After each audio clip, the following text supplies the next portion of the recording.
Hi, my little Young Five friends. Welcome to week 3 of distance learning. So for this week in your workbook, these are the things that you're going to be doing.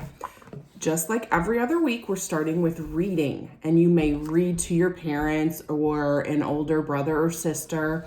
And a good spot to read those books would be on Raz Kids, because those are books you can read. And you're supposed to read for 20 minutes every day. And you can combine the reading to your mom or dad or older sibling and them reading to you for that 20 minutes. And every time you read for 20 minutes, you're going to color in one section of the tent.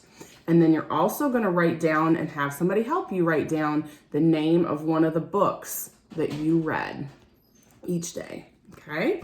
So then your next assignment for the week is a picture. And for this picture, you're going to draw a picture of where you would live if you were a fish. So real quick, we're going to look at some of the details you want to add to your picture. So if you're going to be a fish, you are going to start by drawing you. You're the character. So I'm going to draw very simply just a little fish. There, that's me. I'll even give myself a little eyeball. So there's me. I'm a little fishy. Now, I have to have water. So I know that if I'm drawing where I live and I'm a fish, I'm going to live in the water. That's the setting. That's where I live. So I'm going to draw the water. I'm going to draw some other waves in here. Now, that's not the only thing that's going to be in my picture. I need something to protect me in this water, kind of like my home. You live in a home, and that protects you and keeps you safe. There's some different places that fish might kind of go to hide or live. Maybe seaweed, maybe in some rocks. I'm going to draw some seaweed. Oop, that one's yellow. I thought that was green. I don't want yellow seaweed. So here's some seaweed. I might live in there. And so maybe I also have some other fish that live with me, some other characters. Since I'm a mommy, I'm going to draw my kids. And they are at home in the seaweed. There we are. Now, you can also add some of the other things that you might see in that water.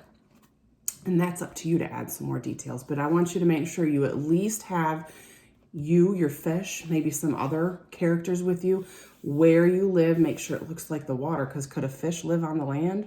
I don't think so. And then add some other details like your home, where you would actually sleep and everything like that. The next assignment you have is doing some more writing. And this time, you're not going to just write your name. You're going to write the names of some other people or animals that you might have.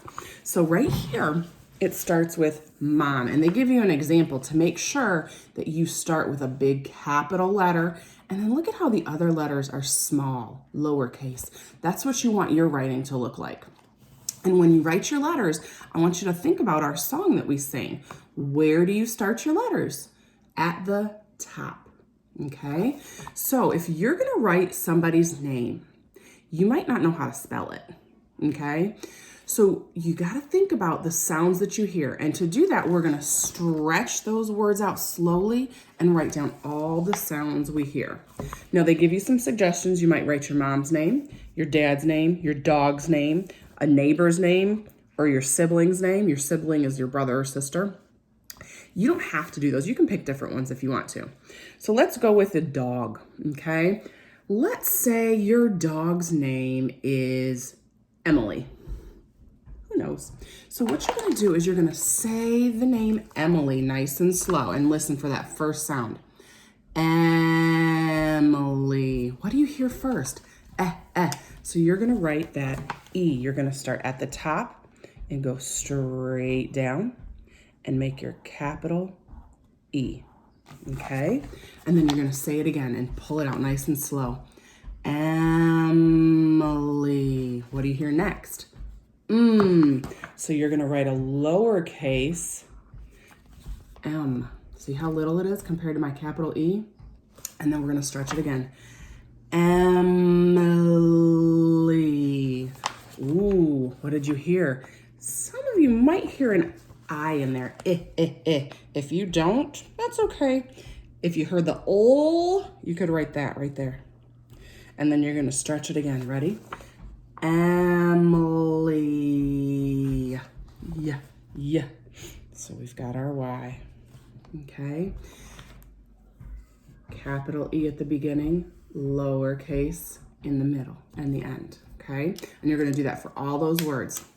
And then you can have your mom or dad or an older sibling or something come and help check to make sure you got all those sounds in there.